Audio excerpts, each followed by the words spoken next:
ওমর ফারুক রাদিয়াল্লাহু তাআলা ইসলাম কবুল করে রাসূলের সামনে তরবারি রাসূলের পায়ের কাছে রেখে বললেন, ইয়া রাসূলুল্লাহ, আমাদের মুসলমানদের সংখ্যা কত? আমার রাসূল বললেন, ওমর, সাহাবীর সংখ্যা মাত্র 40 জন, 40 থেকে 41 জন।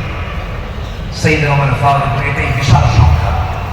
আজকে আমরা কাবার চত্বরে গিয়ে প্রকাশ্যে ঘোষণা করবো, লা ইলাহা ইল্লাল্লাহ। কোন সাহাবী বলেন? বলেন কোন সাহাবী?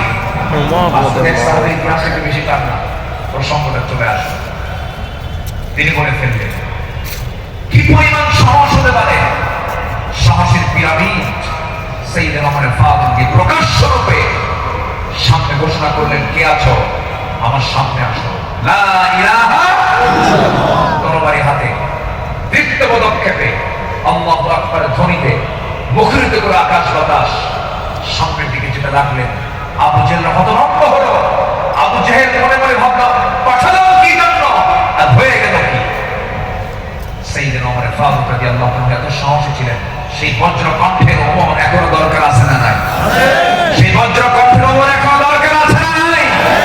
নতুন বাংলাদেশ তৈরি করার জন্য ওমর প্রয়োজন, আবু বকর প্রয়োজন। আমরা আবু বকরের মতো বিরোধিতা হব, ওমরের মতো সাহসী হব, ওসমানের মতো ধৈর্যশীল হব, আলীর মতো লড়াইয়ের সৈনিক হয়ে বাতিলের শক্তির মোকাবেলা করে ঝাঁপিয়ে পড়ব প্রয়োজনে।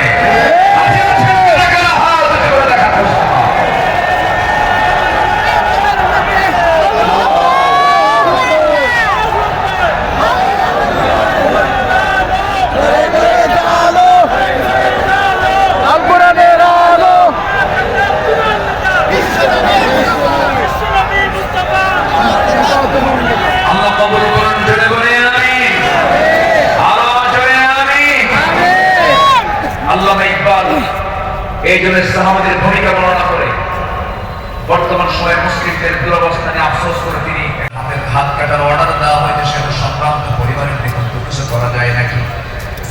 আমার নবীজি সেই সময় আল্লাহর কসম করে বলেন, আল্লাহি, হে আমার ওমর, আল্লাহর কসম করে বললি, আল্লাহর কসম করে বলছি, এই চুরিটা যদি ওই সম্ভ্রান্ত পরিবারের মেয়ে ফাতিমা না হয়ে যদি পরিবারের টুকরা মেয়ে আমার ফাতিমা বিনতে মুহাম্মদ হতো, যদি এটা প্রমাণ হয়ে যেত, লাকাতাতু ইয়াদাহা, আমি রাসূল নিজে তার হাতটা ধরে কেটে দিতাম।